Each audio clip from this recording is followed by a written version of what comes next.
everyone, and welcome to another installment of Curriculum of Fear, the series in which I take a look at the educational standards that are overtaking our world. One school at a time, or nationally, depending.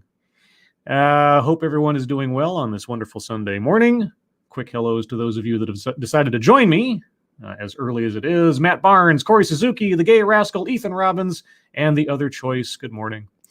All right, so what do I have on docked for today? Well, this is a continuation of last week's stream in which I went over the, I guess you could say, the course materials for the Math Equity Toolkit as put together by a galaxy of coaches and teachers and educators and so on, all trying to tell us that there is a particular way that math needs to be taught in order not to alienate or marginalize specifically Black, Latinx, and multilingual students, part of which, buried within, is that requiring students to show their work in how they got to the answer they did in their mathematics is somehow racist. That was sort of like the glow of the lanternfish that brought me into this in the first place. There's an article talking about how showing your work is racist. But anyway, what I have today is I guess it's a presentation. I had thought it was an interview, but perhaps I was led astray. Regardless, it is an actual, I guess, teacher or administrator going over the toolkit materials. And so I'll be interested to see, after my own examination last week, what a real person who is on board with this stuff has to say, or how they explain it to the layman. Now, the entire presentation, Zoom call, whatever you want to call it, goes on for just under an hour. I am not going to be covering the entirety of this. I will go for my time about an hour. I think by then, whatever is needed to be said in summary will have been said by then. If for some reason by around an hour they're into something that still catches my attention, maybe I'll continue. There's no bingo card for this. This is just for my informational purposes only and, examination and commentary. You might find it interesting. I hope you do. If not, well, who knows? But rest assured, whatever is presented here is being used in schools and will find its way towards perhaps yours or those near you at some point in the future. I am almost assured. Hello, this is Kyle. Thank you so much. Hello, chat people and scribbles. Thank you so much, Kyle. Hello. All right, so without much more ado, let us get into this. As usual, I'll start off with a few seconds for sound test, just on the off chance there's any problems. You guys can hear it. Let me know in the chat, and we'll proceed. Wonderful. I want to welcome everybody who's joining us this morning, actually going into this afternoon. Okay, everybody hear that? Let me know. So this is from February 19th, 2021, which is only about just 9 days ago, thereabouts. The Math Equity Toolkit, the Education Trust West, whatever that is, and it is open for anti-racism. If that's not an assuring guarantee. Thank you, the Gay Rascal. A new book by Robin DiAngelo, and this Life Doesn't Get Much Better. Yes, the new book by Robin DiAngelo, upcoming on, what was it, June something 2021. Nice Racism is the title of her new book. She will sell a zillion copies. And let's see, this is being put on by Open Education Global. Now, I have to say, I only found out about this particular broadcast because a viewer, whose name I unfortunately do not recall, commented on one of my previous videos letting me know that this exists. Now, the problem was their comment disappeared, so I could only see the stub of the comment, like the first sentence or so, that alerted me to this. And then I don't know if the user deleted their comment. I don't know if YouTube deleted it for some reason, but for whatever reason, it was gone. So if you happen to be the person who pointed me towards this, thank you so much. If you deleted your comment, I hope, whatever it was, your prerogative. But just know, I did not delete your comment. If you didn't delete it, I didn't delete it. I just want to let people know this happens too often now. I'll find comments posted and then they'll be gone. A couple of times now people have told me, oh, I just deleted it because I didn't like it or something. On the off chance, I don't delete comments unless it's something like a bot ad or something. So anyway, everybody hear that? Yes, yes, yes. All right. Sam Squanch, nice racism. Is that her autobiography? All I can say is go to the Amazon link for that book upcoming.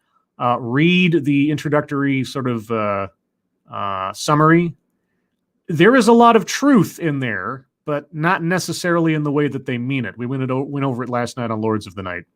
Anyway, let's get into the Math Equity Toolkit. And I have our speaker is Una Daly, I think, if I can read that correctly. I don't know who that is. Maybe we'll find out. For our second webinar in the Open for Anti-Racism series. And I'm just thrilled to have some of the developers of the Math Equity Toolkit. Oh, okay. So there are, all right. I wasn't sure because the posting didn't really make it clear, but okay. So there are going to be developers of this program on this Zoom call. All right. Or this webinar. Excellent. With us, which was a project out of Education Trust West, and Education Trust West. And I apologize. I attend your webinars, Rachel. I'm on your email list, and yet I'm not sure if I can describe exactly what Education Trust West is. It's an advocacy research group. So you attend the webinars of an organization of which you do not know who they are or what they do. Okay. Around equity in education, really at all sectors. Mm-hmm. But did that capture it? And just doing really exciting work. That was a great description, Una. Thank you. Rachel Ruffalo. Again, I don't know who any of these people are. Hopefully they'll tell us. And offhand, I don't recall if I saw their names when we went over the materials last week. So. All right, we'll share a link later for your site as well. Uh-huh. And I should say that Education Trust West is one of 4 centers, I believe, around the country, all focused on advocacy and equity in education.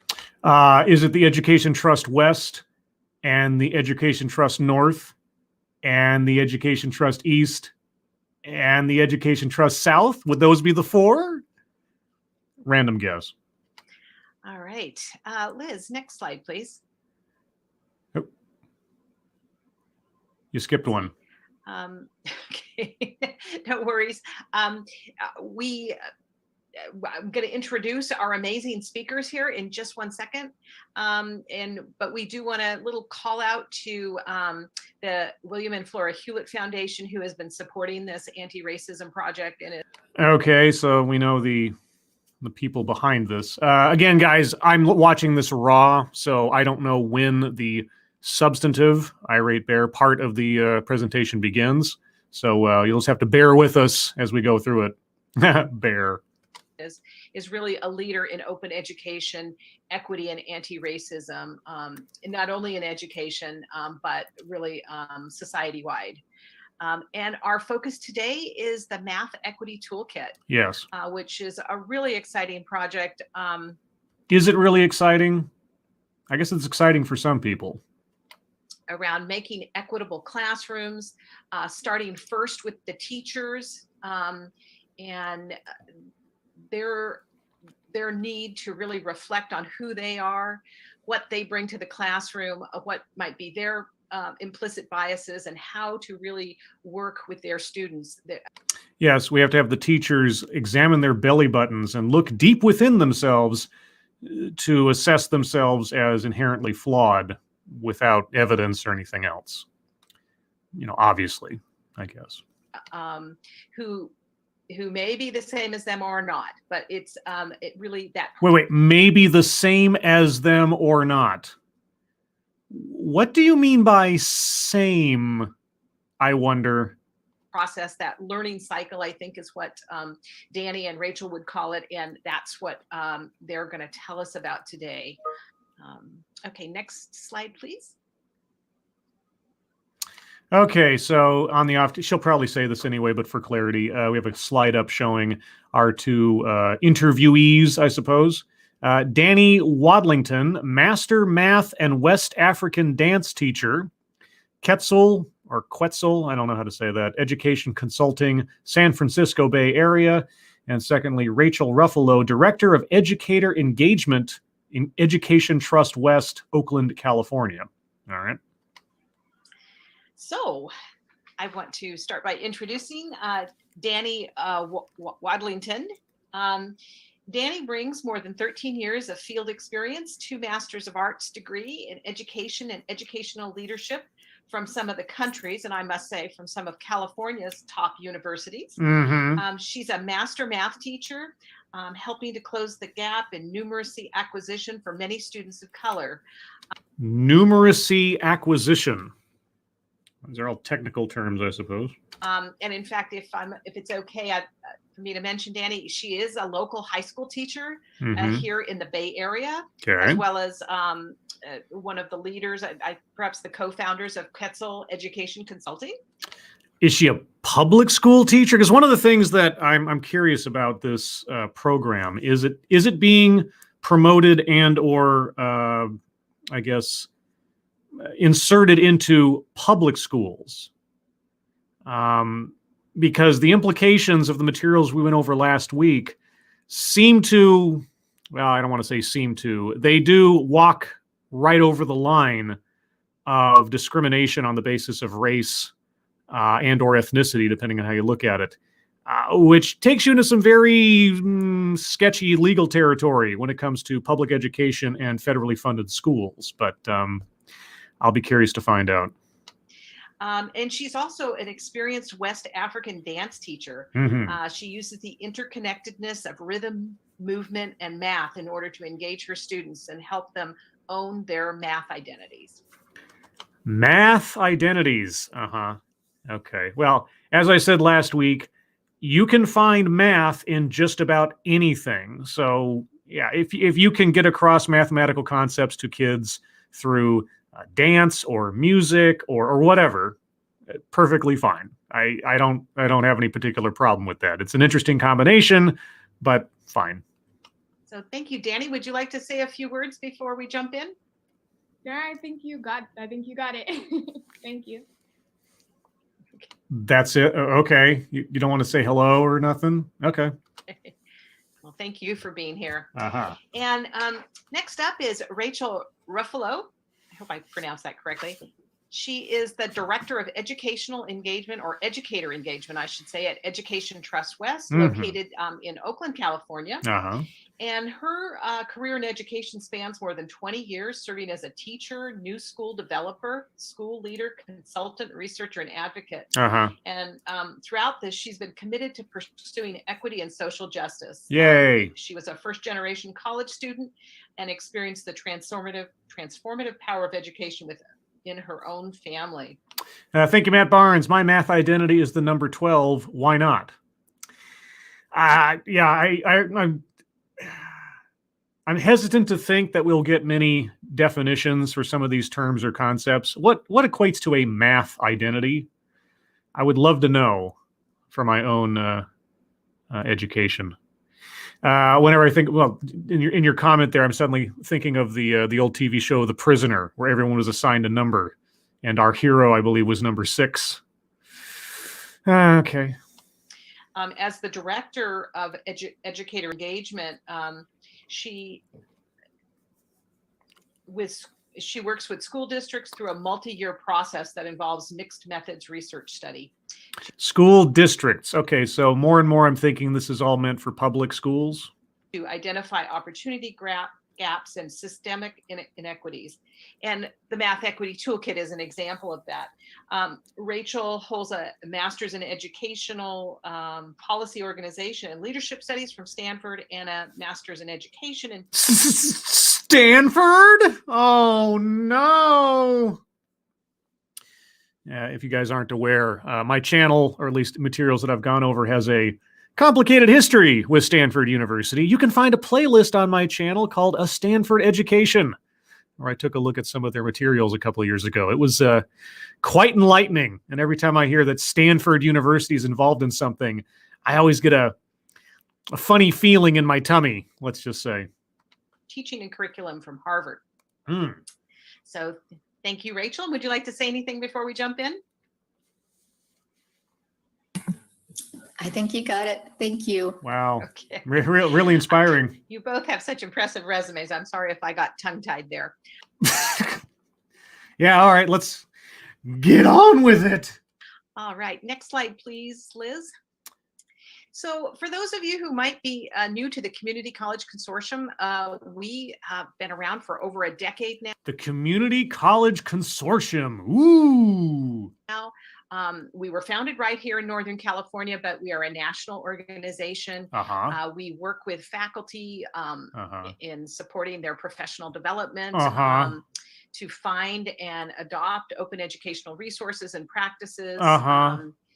in order to help students be successful and to reduce equity gaps. And Reduce equity gaps.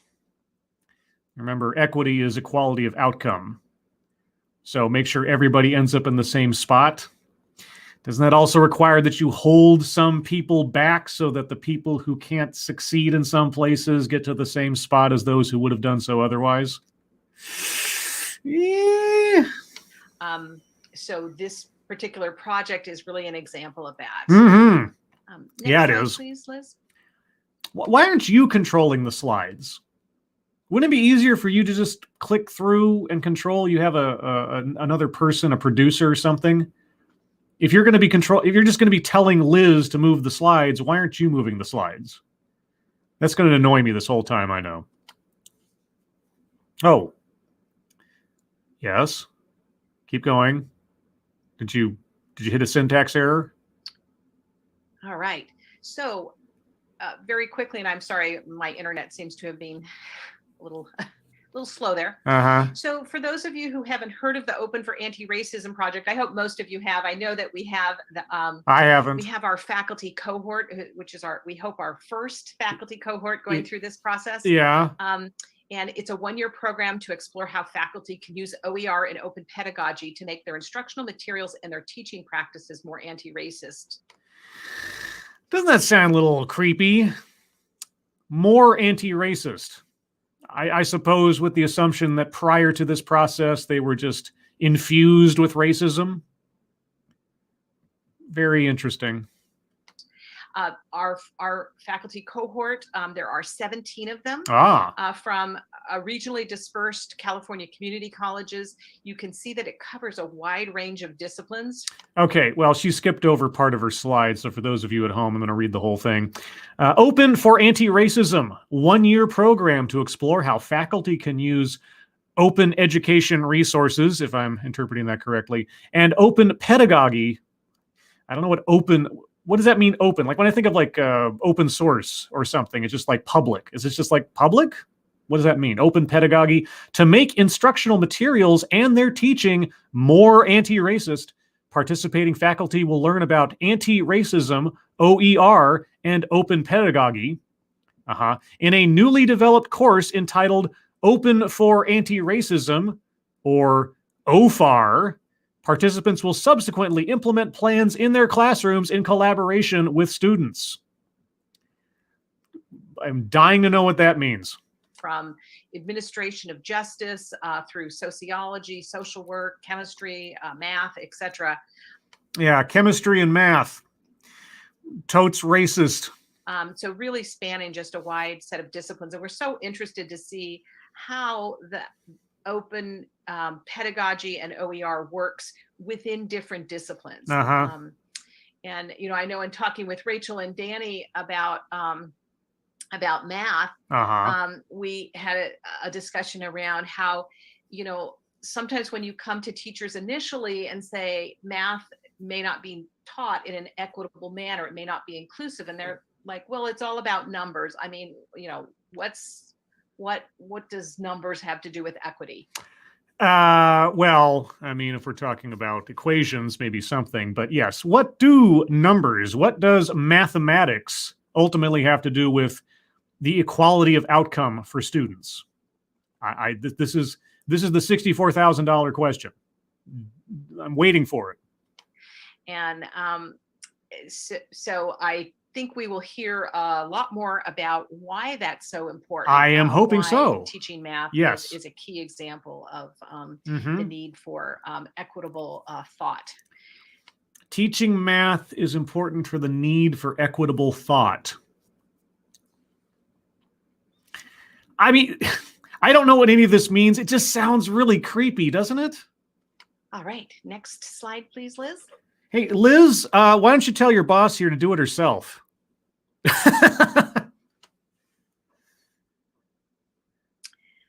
Okay, Uh-huh. so I'm going to just give a brief introduction, and then we are going to go directly to our presenters here. I wish you would. The Math Equity Toolkit, it's a toolkit of resources that were developed by really teachers, practitioners, coaches, professional development providers, and activists, zealots, those, yeah. And language development specialists, although we're not going to focus on that one particularly today, but I think that's a really fascinating piece as well. And it's all about supporting teachers in their journey towards anti-racist instruction. Supporting, indoctrinating, 6 of one thing, half a dozen of the other, if we're talking math. And helping their students to be successful. And there were 5 strides, and I think Rachel will give us a little overview around that. Today, we're focusing on dismantling racism in mathematics instruction. Okay, and that's really the key, because they have to describe to us what makes mathematics instruction racist to begin with. Like with so many other things I've looked at in the past, if you're going to say that you have a solution to a problem, you first have to articulate what the problem is and how it exists and how it functions to justify and make sense of your proposed solution. So I'm hoping, fingers crossed, that they actually take some time to tell us exactly how is mathematics instruction inherently racist, that it needs to be dismantled. Which is the first stride. And there's a lot of resources online to support your further investigation of this. Investigation? Didn't really seem like any critical thinking was required. It seemed more like I was being told how things are and how they need to be. Otherwise, I'm just a ignorant, racist math teacher. Thank you again, Matt Barnes. Vipers, snipers, bulldykes, and Methodists.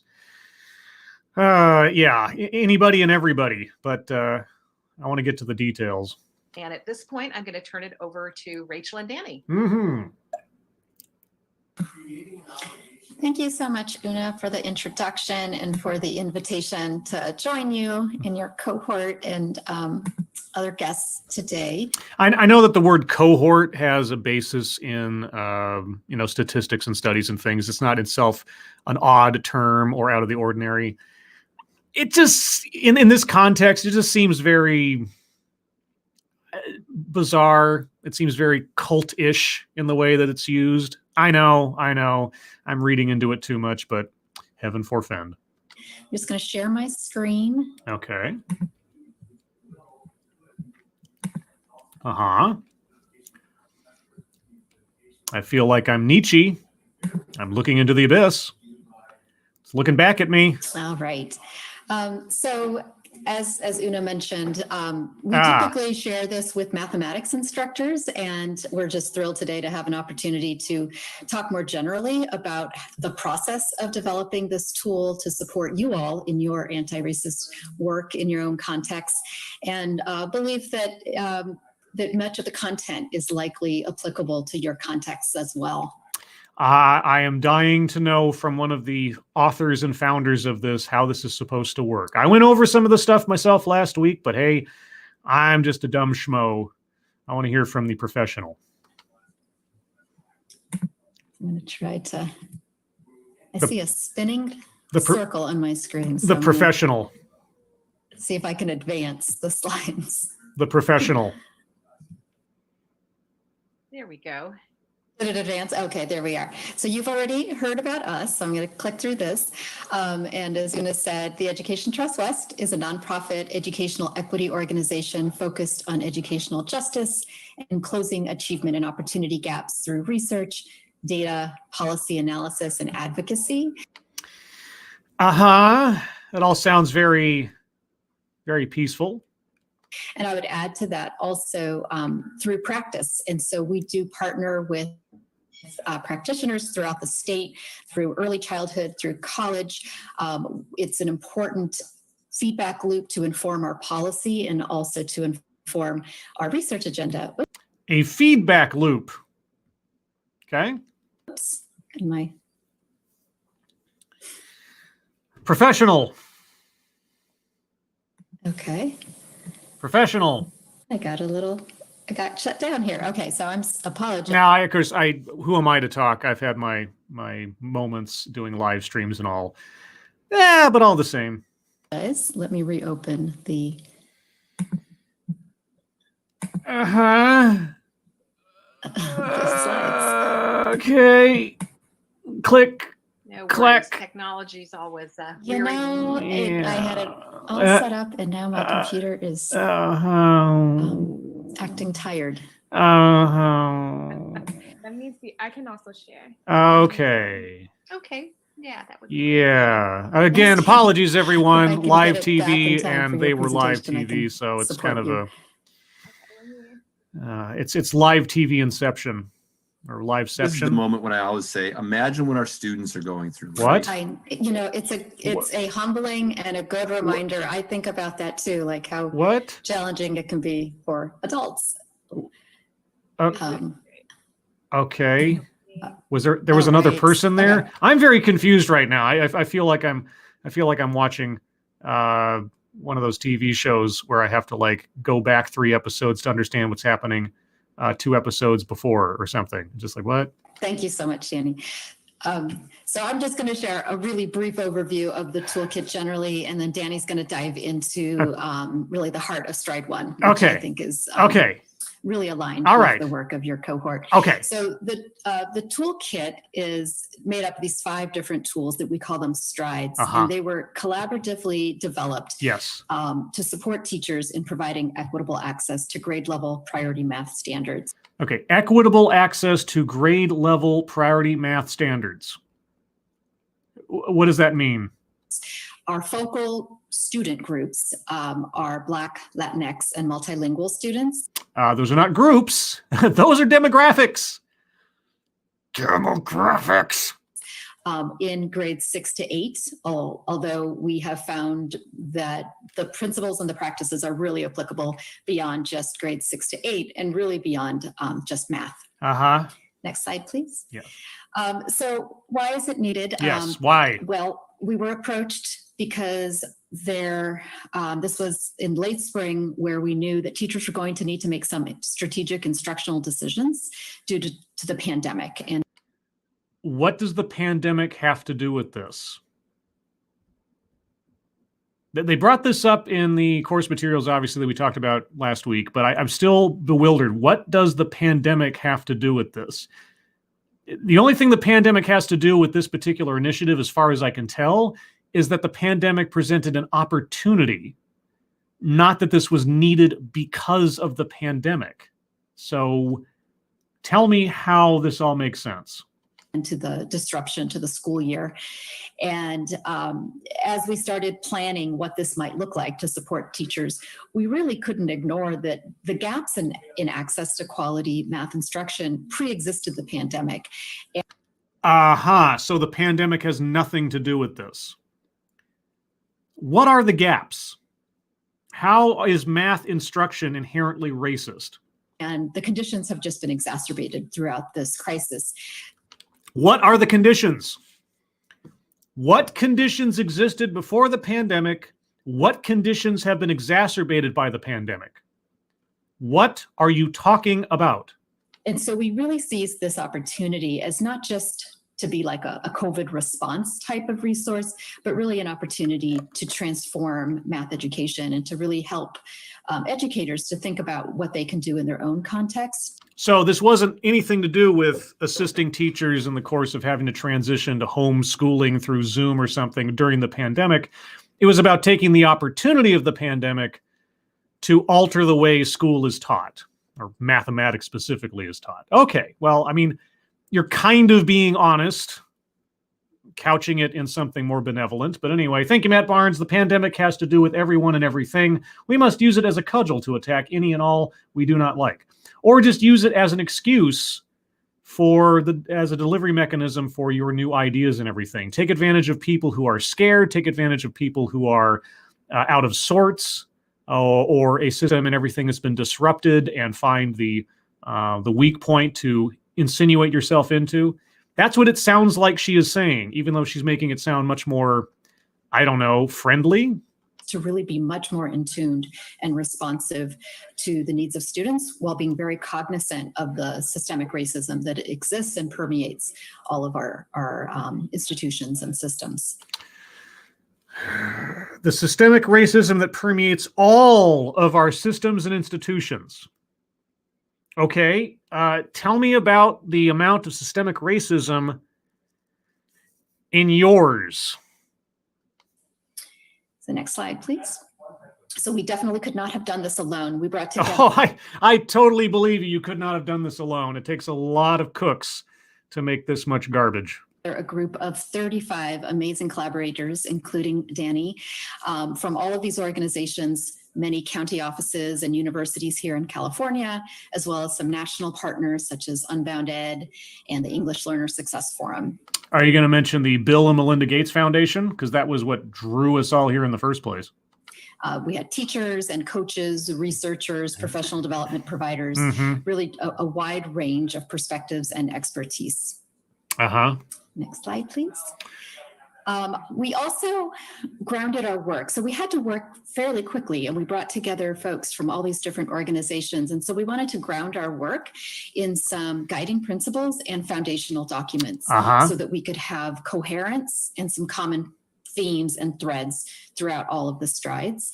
I am waiting for the coherence, because so far it has been anything but.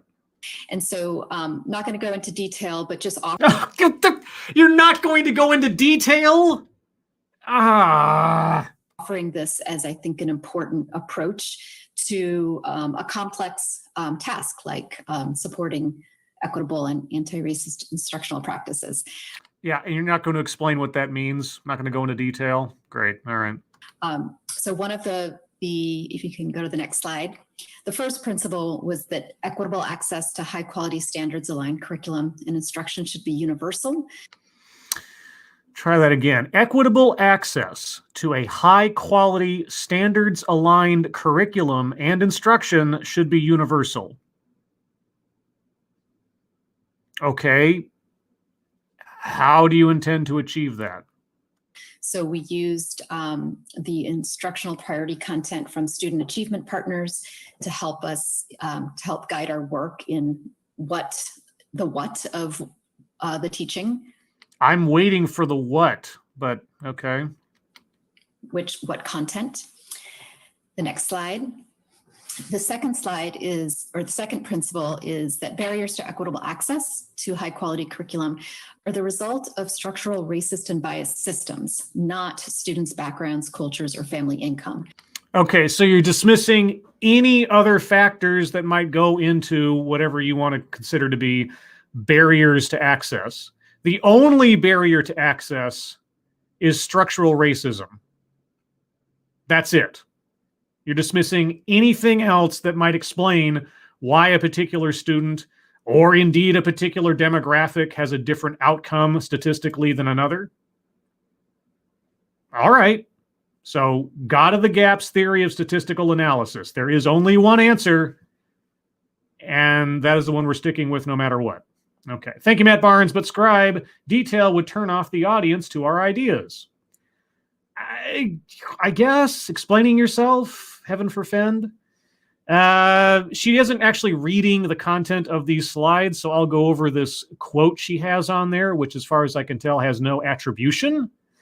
But anyway, principle number 2, barriers to equitable access to a high-quality, standards-aligned curriculum are the result of structural racist and biased systems, not student backgrounds, cultures, or family income. Okay, so individual student backgrounds, their abilities, their situations are irrelevant. They do not matter. The only thing that matters, the only reason that there is any kind of barrier is structural racism and biased systems. Quote, as far as I can tell, an unattributed quote. Quote, "We are mathematics educators. We cannot look away or claim a privileged stance because we might prefer to believe mathematics is a culturally or politically neutral subject. All levels of teaching mathematics are imbued with the same racism and violence that permeates all schooling." To quote our Todos president Linda Fulmore in her message from June 2nd, 2020, quote, "We can no longer believe that a focus on curriculum, instruction, and assessment alone will be enough to prepare our children for survival in the world. We need anti-racist conversations for ourselves and for our children," unquote. So, just to review, every part of the educational system is racist already. Because teaching mathematics is imbued with the same racism and violence that permeates all schooling. Okay. So I have to ask then, when did our speakers overcome their own inherent racism? I mean, they are educators, so as we think about the approach to the barrier is not the students, the barrier is the system. So all students are victims. All students and or lack of student achievement in any particular place. It has nothing to do with the students. They are the victims of the system. Really. You're not going to focus on student ability or student needs. You're going to dismiss anything that might actually be relevant to the student's own development and make them into victims of the system of which you are a part. Okay? And so we really also relied on this position paper from Todos Mathematics for All that put some language to the moment that we are in and the opportunity to really rethink mathematics for this year and every year. You put your faith into a white paper from Todos Mathematics for All. The mission of Todos Mathematics for All is to advocate for equity and high-quality mathematics education for all students, in particular Latino students. We want to make sure it's equitable for all students, but in particular, this ethnic demographic. Okay, that's very assuring. Thank you, Todos. And then the third principle is that beliefs and language about students and their families shape how adults view and teach students. And so we wanted to be very mindful of being assets-oriented. Well, what? Let's try that again. Beliefs and language about students and their families shape how adults view and teach their students and interact with their families. How do you mean? In our language, in our approach, and in our practices. What in our language? What do you mean in our language? Can we get at least that down? Can you give me an idea of what you mean by in our language? And we relied and kind of based a lot of our work on the California English Learner Roadmap, especially principle number 1, assets-oriented and needs-responsive schools. Next slide. Oh, well. Okay, I'm backing up because I thought she'd go over the slide. So let me. Okay, principle number 1, assets-oriented and needs-responsive schools. Programs value and build upon the cultural and linguistic assets students bring to their education in safe and affirming school climates. Okay, principle number 2, intellectual quality of instruction and meaningful access. English learners engage in intellectually rich, developmentally appropriate learning experiences that foster high levels of English proficiency. Right, okay, so if you have a English as a second language kind of thing. Okay. These experiences integrate language development, literacy, and content learning, as well as provide access for comprehension and participation through native language instruction and scaffolding. I mean, again, as a layman on its face, that sounds perfectly reasonable if you're talking about taking kids who do not speak English and trying to teach them English. Because you're going to have to combine teaching English with being able to communicate with them in their native language. So the problem is every time that I find myself either being neutral on or somewhat agreeing with what's being said, I always think, am I being Trojan horsed here? Okay. Based a lot of our work on the California English Learner Roadmap, especially principle number 1, assets-oriented and needs-responsive schools. Mm-hmm. Next slide, please.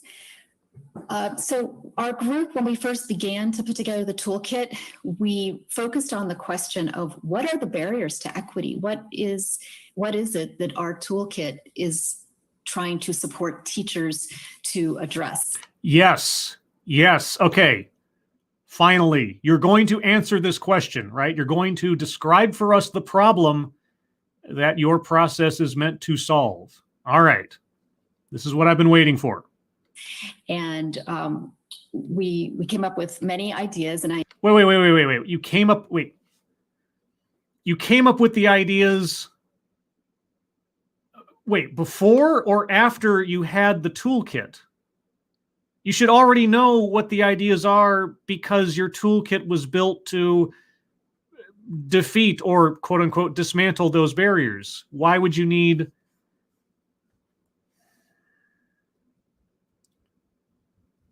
Am I missing something here? Are we doing the cart after the horse?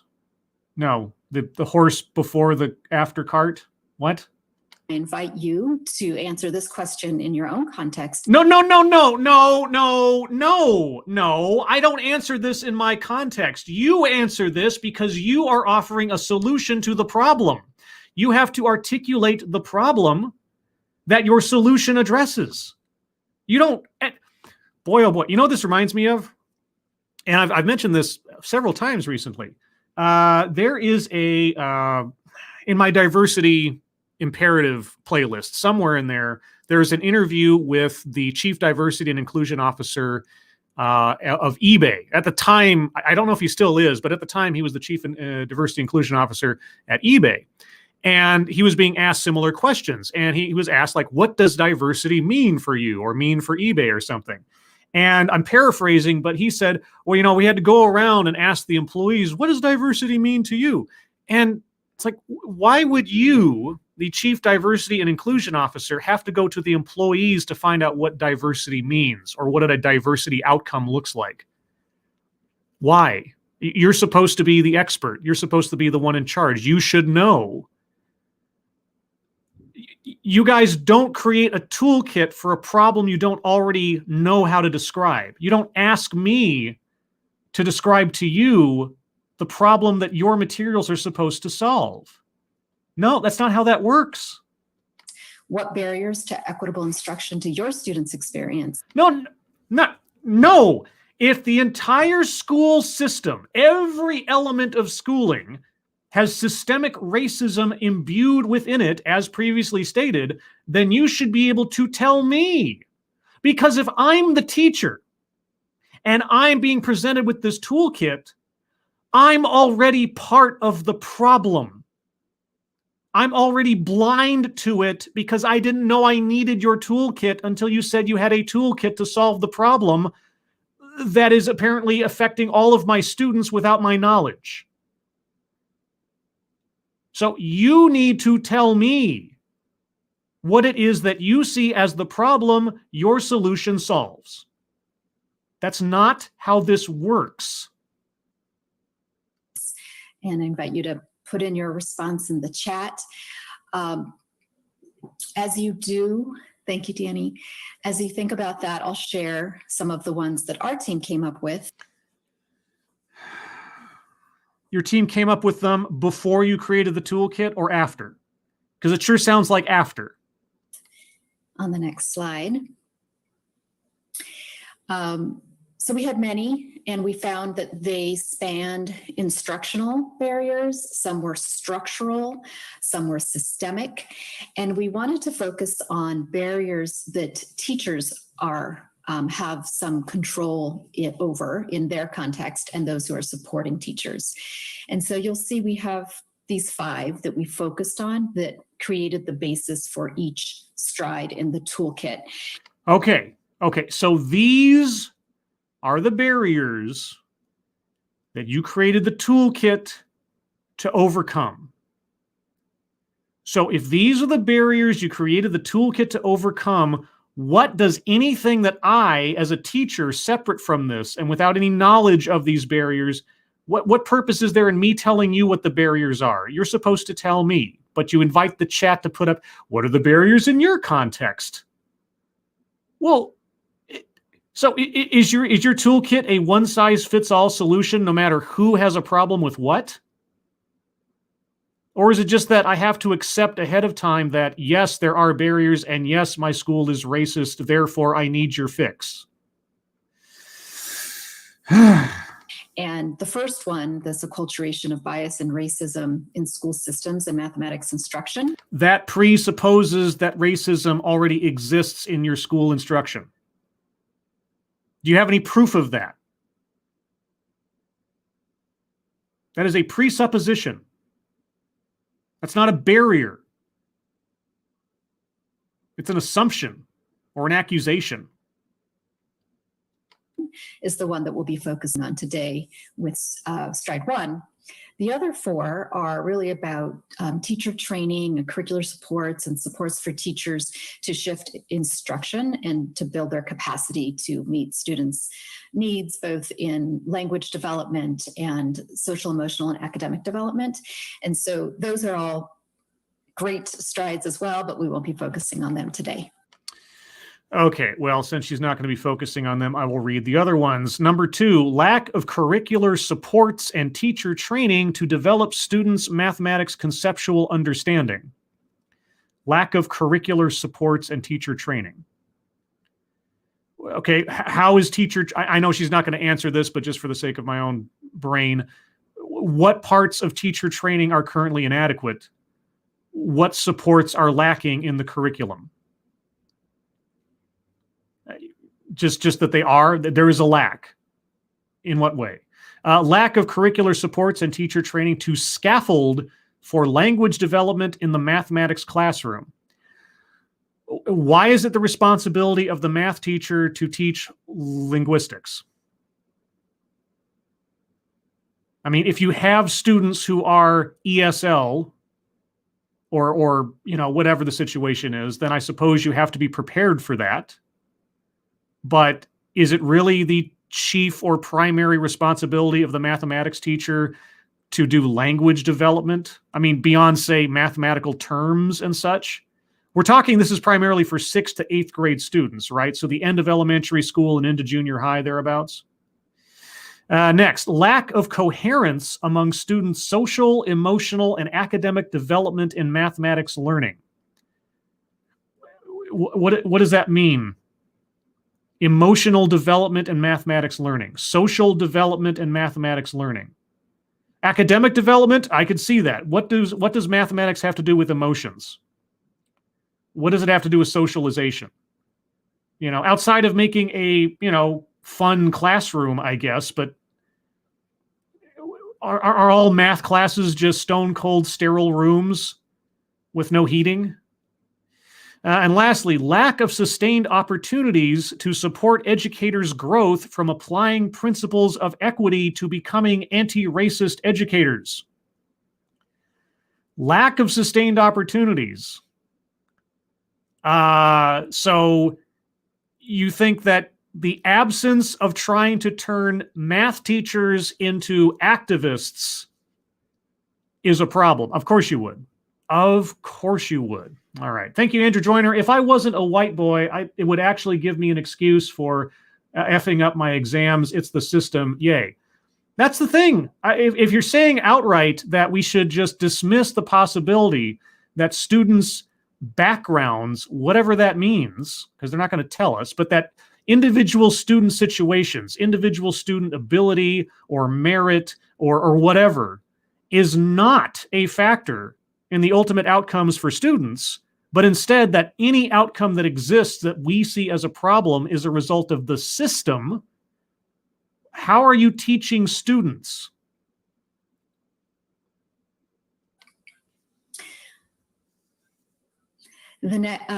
So this is the stride that Danny will be going into more detail, dismantling racism in mathematics instruction, but just want to share the titles of the other 4 strides with you. So just a warning, we're coming up on 10 minutes of an hour and we haven't even gotten into the actual details of how to dismantle racism. So this might go on for a little longer than I had imagined. That you can, if they pique your interest or you know people who might benefit from looking at them, just want to make you aware of them. So stride 2 is fostering deep understanding. Okay, we went over this stuff in the last show, so I'm going to make a command decision here and skip over the summary of the strides.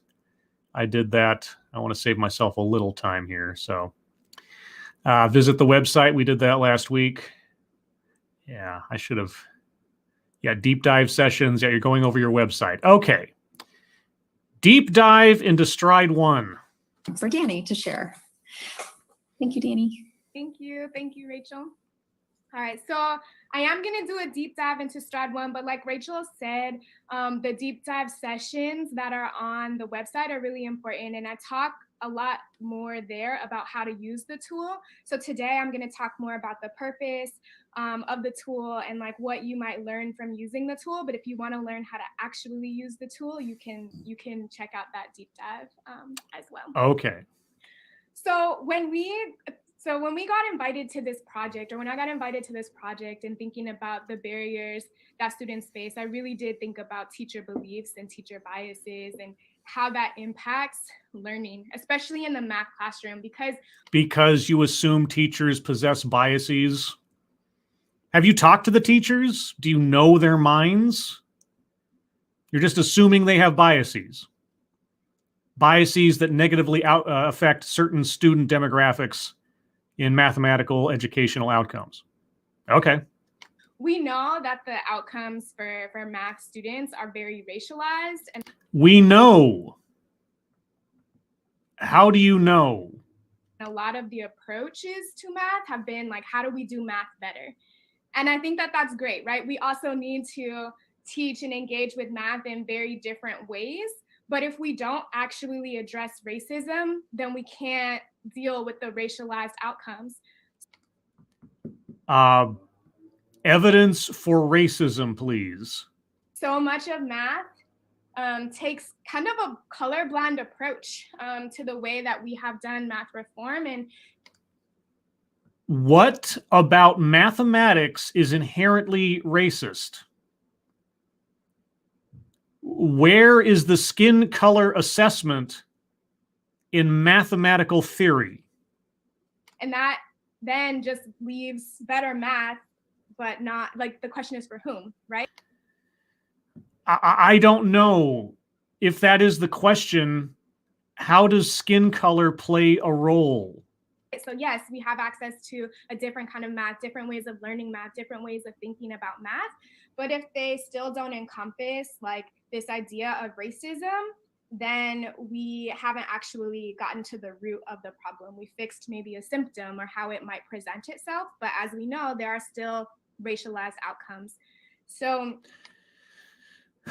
what is a racialized outcome? What does racism have to do with math? You need to describe the problem before your solution makes any sense. I can't count how many times I've had to ask this question of this and so many other presentations. If you're not going to describe to us the problem, I cannot believe that your solution does anything. And also, I cannot necessarily believe that there actually is a problem unless you give evidence thereto. we took a very racialized approach. Oh, I can imagine you took a racialized approach. Because again, who is pushing skin color assessment here? To how we wanted to go about addressing the barriers for Black, Latinx, and multilingual students. And what we did was we wanted to create a sort of action-based workbook to provide teachers reflection and opportunities to really examine their actions, beliefs, and values around teaching mathematics. And we chose a workbook approach because we know that some folks are not ready to do anti-racist work. Some folks? do those folks, I don't know. Do you think that those folks who aren't ready to do anti-racism work, do they fall into any particular, I don't know, racial demographic by any chance? In your opinion, you know, as a unbiased educator? And you can't necessarily change their minds or their beliefs or their inherent biases. And what determines that they have inherent beliefs / biases? What determines their way of thinking in your mind? Oh, anti-racist educator. In a lot of ways right at first. So we wanted to take an action-based approach because you can change folks' actions, and hopefully in the process we will change their hearts and minds. Change their hearts and minds. Because their hearts and minds are inherently tainted. By what? I can only imagine. She's not saying, which is interesting. Oh, never mind. I take it back. We're about to be told. So we really wanted to start off by thinking about how does racism show up in our math classrooms? That is the $64,000 question. Otherwise, your toolkit makes absolutely no sense. So how does it happen? Give me the details. Right? Like, how does it actually show up? Yes. And so we know that white supremacy culture is a part of our everyday lives. It's a part of the fabric of how we walk the world, or not necessarily the world. Well, we can argue the world, but at least here in California. We know. How do you know? California and in our country, we live in a racialized society. Just a statement of fact. You're not going to back it up. So there really is no question to be asked about what is racist about mathematics education. If you're going to assume that racism / white supremacy is a part of everything as a default, well, you really don't need to explain anything now, do you?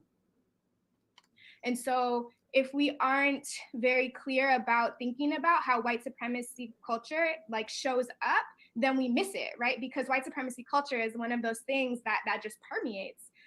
Yeah, it just does. It just happens. That's just how it is. I don't need to explain how. It just does. It just works, guys. It just works that way. And we don't even realize it's invisibilized in a lot of ways. Invisibilized.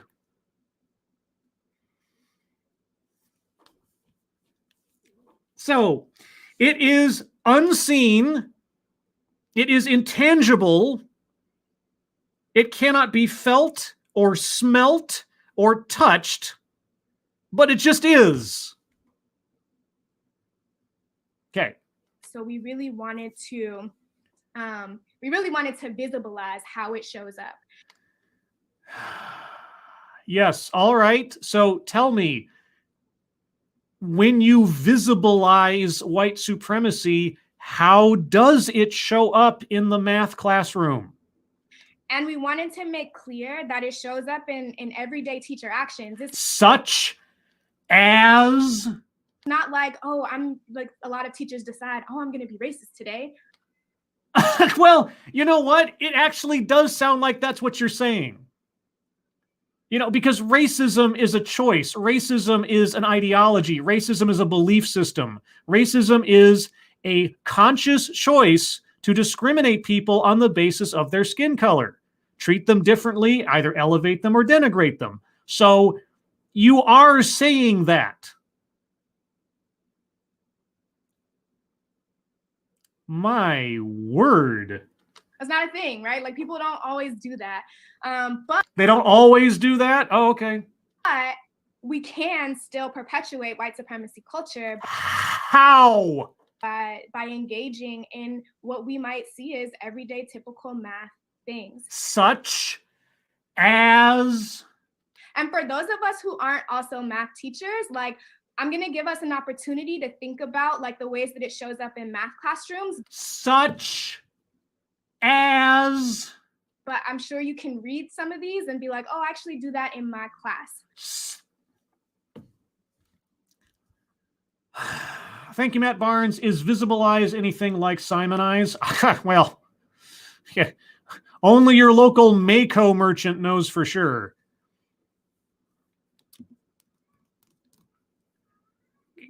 Give me an example. I cannot read the tiny text on the screen. You are here as the educator. Tell me specifically the problems in the classroom that your toolkit addresses.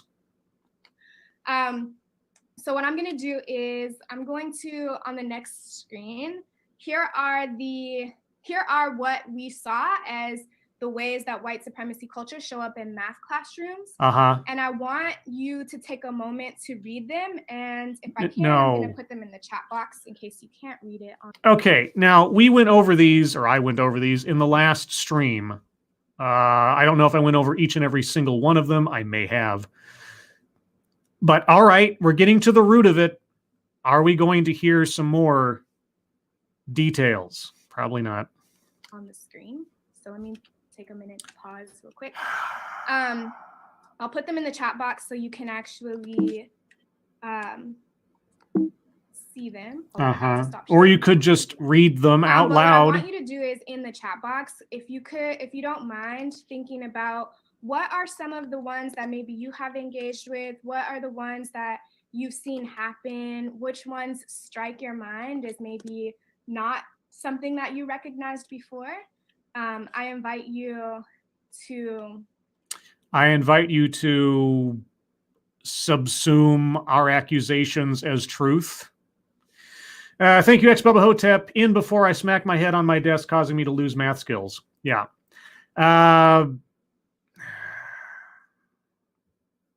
Okay, so if you start from the premise that white supremacy / racism is imbued in every single thing that we do in life, in the world, in the air that we breathe, in the institutions and the systems in which we operate. It just is.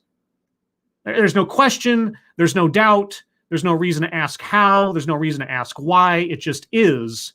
And your toolkit offers the cure, the doctor-approved, scientific, magic-terrific cure. Well, why do you need to explain yourself? If it just is a fact of life, if it is just the common denominator to all existence, why even have a section trying to list off what parts of math classes are racist? They're just racist, period, right? Or did I miss something? Read those right now and then put in the chat box which ones you're surprised about, which ones have you done, which ones have you seen? Which ones are you guilty of committing, therefore you're racist and don't even know it? You know, all these things that I'm smiling about. Yeah, racism, you know, it permeates everything. Okay, are we just going to be sitting here waiting for her to... Okay. Of us have seen or done or witnessed more than these. You're very happy about systemic and systematic racism. You're very happy about this. Thank you. And everybody in the chat box that's going like, oh, I've seen that. I've done that. You're confessing. If you don't already know it. Rigor is an interesting one. I'll try to maybe hit on that one a little bit. But... Rigor? Yeah, tell me about rigor in anti-racist mathematics. And also the declaration that everything's imbued with white supremacy. Okay, I don't know what we're doing here. She's just waiting for stuff I can't see off screen. Okay, so I'll take by her gesticulations that she's starting to say something new. Keep them coming. And so I think that there are ones that are like kind of clear in our minds, right? That we might like, oh, okay, it makes sense that like when we're thinking about rigor, especially when we think about things like grit and like the racist undertones of what it means to have grit and rigor and things like that. The racist undertones of grit and rigor. What? Those ones are like maybe clear, but maybe it's not, like addressing mistakes, right? That one may not be as clear. And so addressing mistakes. What do you mean? Explain yourself. This was supposed to be a deep dive. Workbook really offers you an opportunity to think about. It offers me an opportunity. I thought it was offering me a solution to the barriers, an opportunity to think about. More ways in which white supremacy culture shows up in our classrooms. So it presents me an opportunity to read into the secret messages perpetuated in mathematics classrooms of white supremacy. It doesn't teach me how to, be a better math instructor. Thank you again, Andrew Joyner. Working backwards from a conclusion, opposition of science. Yeah, or the opposite of science. Yes, that's. But we can't only talk about white supremacy culture because. Oh, we can't. Well, that seems to be the major problem, doesn't it? That's supposedly what your toolkit is meant to cure us all of. Because I think that, right, like in sort of visibilizing what white supremacy culture looks like, that's like, oh, okay, now I know maybe what I shouldn't do, but what should I do instead? You haven't explained anything. And so I want to make sure that as you engage with the workbook or as you engage with thinking about this, that we highlighted some characteristics of anti-racist math educators. So you're going to highlight the characteristics of the kind of educators you want who are doing the things that are necessary to defeat the barriers you won't describe. Okay. Because we need to know what we should do differently. And so one of the first one, right, is it's designing a culturally sustaining math space. And design a culturally sustaining math space. Are you going to at all tell us what that means? Even if you aren't in math, designing a culturally sustaining space and like an actual culturally sustaining space. So not just like putting things up in your classroom or putting like posters of folks up in the classroom. That has a place too. I'm not trying to knock anybody who does that. I do that as well. You just knocked anybody who does that as being inadequate.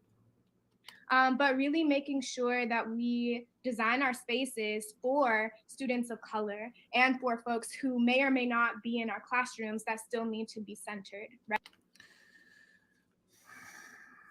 What does that mean? What does designing a space for students of color and or people who are not actually in the classroom? How does one design a space for that? Right? Like maybe you don't have a lot of Black and brown students, or maybe you don't have like LGBT students that you might see, right?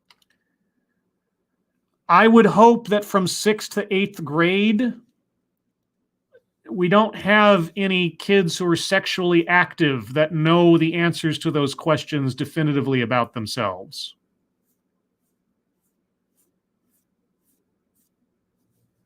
Setting aside the transsexual part of it, or transgender, sorry. We're still talking about elementary school kids, right? But that doesn't mean that your space shouldn't welcome those folks. So even a lot of times with anti-racist work, they're like, oh, but I don't teach students of color. Well, I think that like you still should center them in your classrooms, because we also don't want our white students, right, to walk out into the world and not understand experiences of folks of color too, right? So what? So you want to design the classroom space around race, even if the race you're designing it around is a functional irrelevancy to your teaching, which it is by default anyway, but we're ignoring that for a moment. How?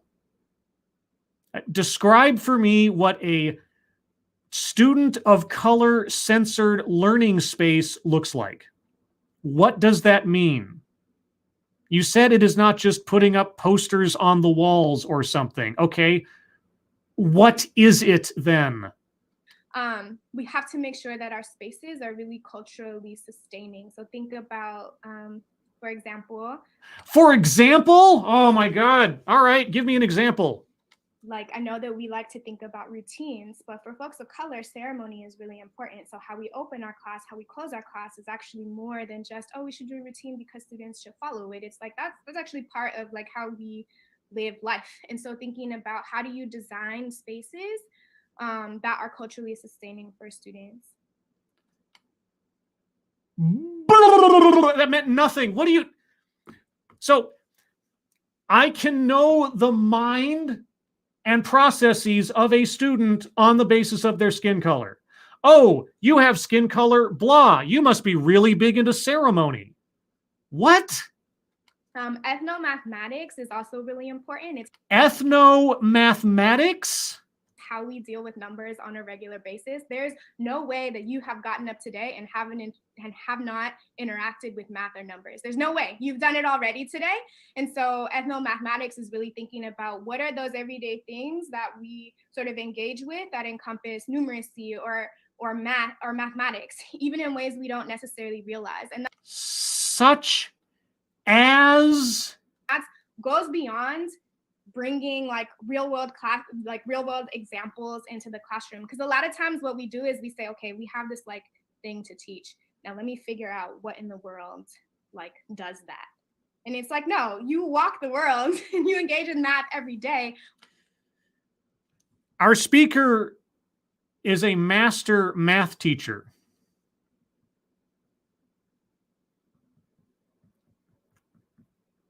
Why don't we bring that into our classroom and make sure our content aligns with that? And so really rethinking how we engage with mathematics and how we teach mathematics in the ways that we experience them as we walk the world, not just to bring in that real world content. What the? I could just keep saying, what are you talking about? What do you mean? What are you talking about? What do you mean? And I wouldn't be wrong in asking those questions. Obviously, I'm never going to get an answer. And remember, our speakers are here to sell us on this toolkit. But they won't describe the problem. They won't even describe what the solutions are to the problem. And we're going to make assumptions about the nature of reality without evidence, without argumentation, without detail. And this is how we're going to solve racism in mathematics.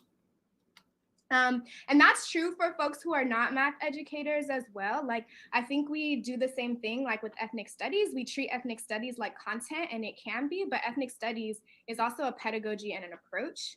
And if we shift that, then we can also think more widely and more broadly about how do we engage with ethnic studies to close barriers for folks in a way that's different and doesn't seem like it's just based on content. There's so much work about ethnic studies as pedagogy and framework, and I encourage everybody to research that and look into it. No. You're coming here as the expert. You are saying that this project you are a part of addresses the problems you say exist.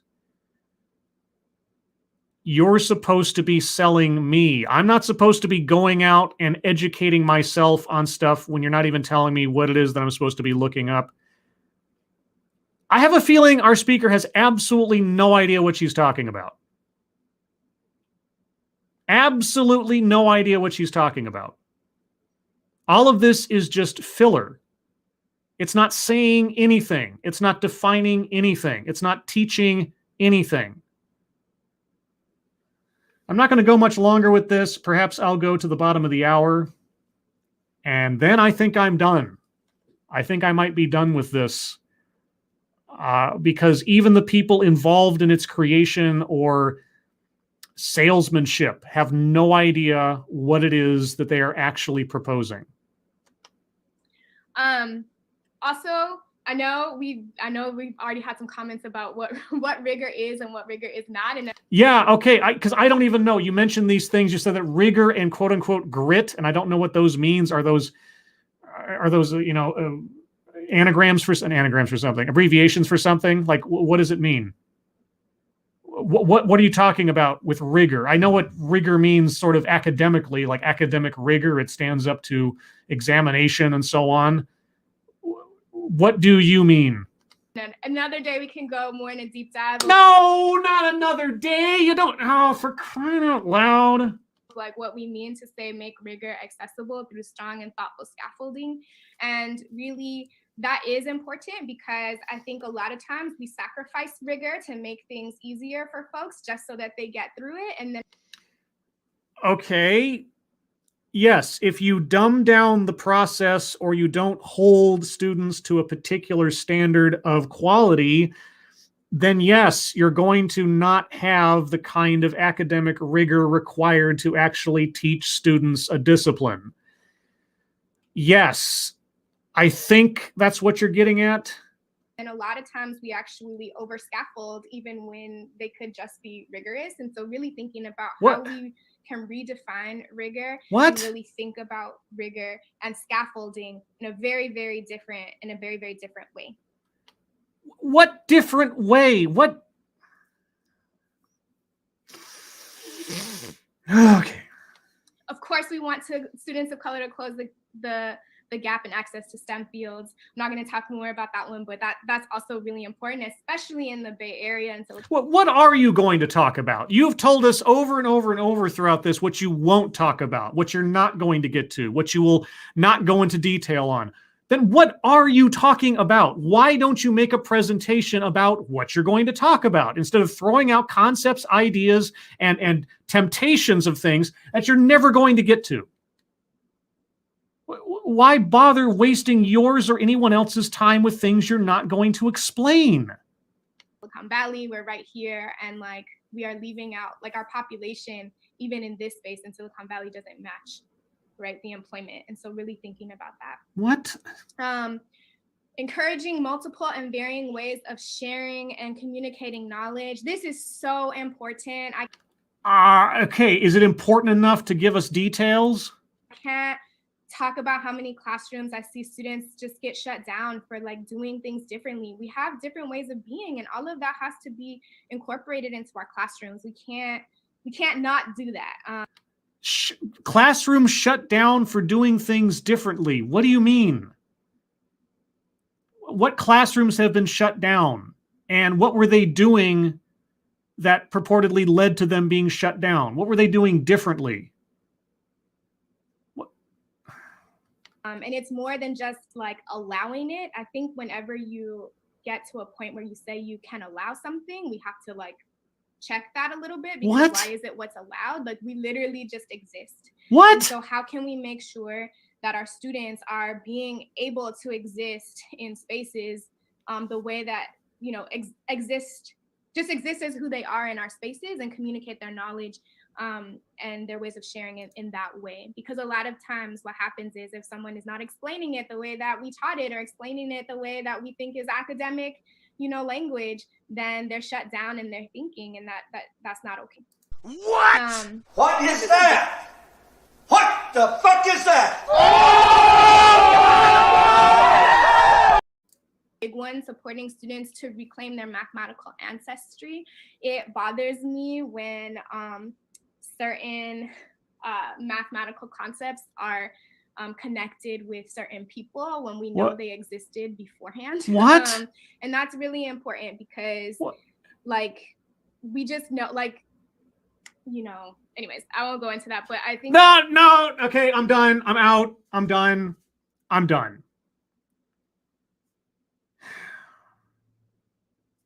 I had honestly thought that even if it was going to be a bunch of stuff that I wouldn't ultimately agree with, I would at least have explained to me by the people involved in the creation of this thing what it is and what it is meant to do, how it works, and what the problems are that it is meant to solve. Halfway through this presentation, nothing. Okay, and admittedly, the first 50 minutes or so were effectively introductions and a review of the stuff we talked about last week, although with the purported creators of it going over it. So that was more of a review than anything else. But now we're deep diving into the material without anything actually being said. And I'm done. I am done. I am done. I am done with this speaker. I'm going to skip ahead to see if we get to our other speaker, give her a chance, if she actually ever does come back online.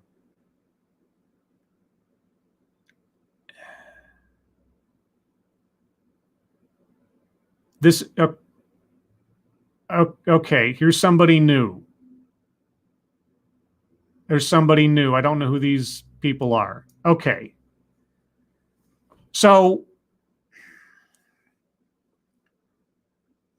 I know this isn't very academic scientific of me, but I cannot go any further with somebody decidedly not telling me things and just throwing up their hands as though that is some kind of substantive information, because it isn't, never is. So I'm going to give a couple of minutes here to see if anything else is said as they wind down their presentation. A link to the original is in the description, okay?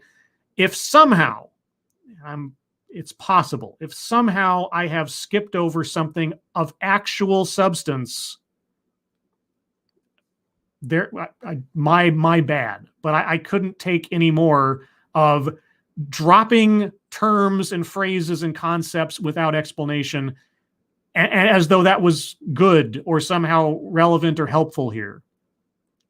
So I'm going to give a couple minutes to see if these other speakers that I saw there have anything to say, and then I'm going to wrap this up. And comments.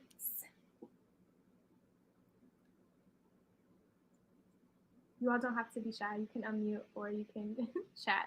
But Well, I just want to know, whenever Danny is facilitating a webinar, sign me up.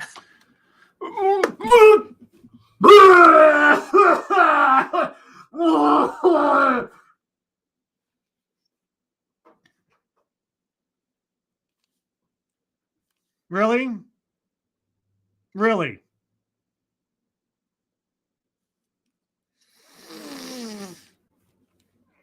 Okay. Thank you, Point Curation. Relaunching Kickstarter will link pre-launch page. Okay. As a welcome distraction for a moment, if you guys don't know, Point Curation is a burgeoning artist, a prolific artist.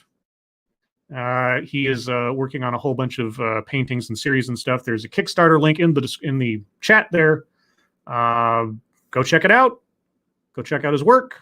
If you like what you see, think about supporting it. Let's continue with our fanboy. thank you.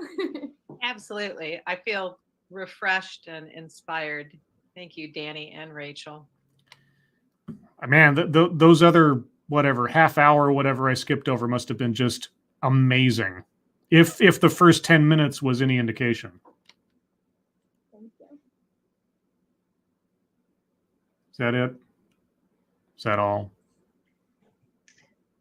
So I can say that it is very challenging when you're trying to find examples in STEM that are diverse in terms of who's being depicted, utilizing something that shows physics. What? And I spend a lot of hours trying to add variety of color to my PowerPoint slides, because I always talk about the wondrous variety of people I get to meet every semester. And so I try very hard to embrace that in what I'm presenting. But You're still a white person, aren't you? wow, in STEM, it is really challenging. Why is it really challenging to put quote unquote color into your PowerPoint presentations in STEM? Or are you talking about something else now? To find images with diversity. It's challenging to find images of diversity in STEM to put into your PowerPoint presentations. Why? That's it? That's it. Have you ever gone on Google image search? Put in a couple of keywords. I bet you'll find some pictures for your PowerPoint presentations. Thank you for that, Teresa. We have a wonderful set of links on our website, and I will put that in the chat window. It's a good start. Okay, I am. Okay, now they're advertising for themselves. Okay. All right. So just to be mildly fair with the last 5 minutes, I'm going to randomly jump to somewhere in the middle of the presentation that we did not cover.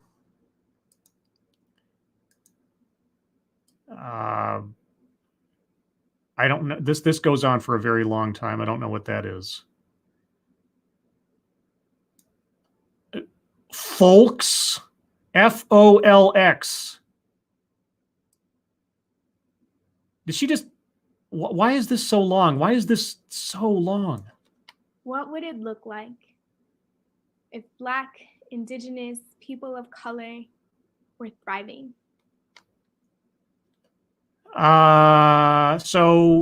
This entire section, I'm just scanning through this. Everything where this card is up has nothing to do with the toolkit, nothing to do with the strides, nothing to do with mathematics.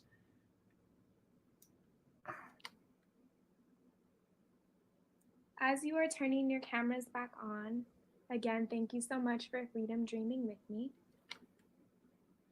We missed nothing. We missed absolutely nothing. Freedom dreaming. I invite you to share what were some things you envisioned when we did our freedom dreaming, and what is your freedom, or what is your freedom dream for your learning space? Okay, I'm going to call it there. I'm going to call. I had higher hopes for this than I guess I should have had. I had thought would it actually be the people that were really behind this, giving us their best academic college try on describing what it is, how it works, and what the problems as they see are in a very specific, detailed, functional way for math teachers. But I guess I just held out too much hope. But what we had here was the organizers of this toolkit, of this resource package, putting up their representatives to present this. So there you go. Whatever that, of whatever worth that is to you or anyone else as these things come up, and they will be coming up in public schools apparently, and private schools certainly, going forward. If anybody has anything they'd like to say or put into the chat the last minute here, but I am going to wrap up at the bottom of the hour because I'm done. I am done. I had higher hopes. I had hoped for something that was more like a very complex TEDx presentation, but I guess in a way that's what we got. I had hoped it would be more than that. Because in all honesty, and I've said this before, the big reason that I do this channel, the big reason that I look at the things that I look at is because even if it is something that I do not or will not eventually agree with or think is right or correct or whatever, I want to at least try to understand what the argument is. Even if it's not one that I sign up for, I want to at least understand. I don't want to just dismiss something out of hand because it sounds bad. I want to know whether or not it's bad, whether or not it has flaws. I don't want to be a know-it-all just because I say so. I'm not a know-it-all even if I did say so. Nobody knows everything. That's why I look at this stuff, so I can try to at least understand what it is I don't know. Or I'm being told that I need to know. Let's see. No one knower. Ethnomathematics is racist as fuck. You see, here's one of the other conundrums in watching things like this. When terms are brought up that sound familiar to me, or that I think I know what it means, the term that is being said or used, I always have to stop myself because I have no idea what the term means. Because all we encounter again and again is the redefinition of terms, the reframing of words and meanings to fit someone's agenda. So when she says ethnomathematics, when she says rigor, when she says grit, I can make assumptions of what she's talking about, but I can't know what she's talking about unless she tells me, because I can't trust words anymore. I think that's one of the major problems we have in communicating with each other these days, is that we cannot trust the words that are being used anymore. Because on a whim, they can be redefined. Equity. Sounds great until you actually find out what it actually means in the context being used today.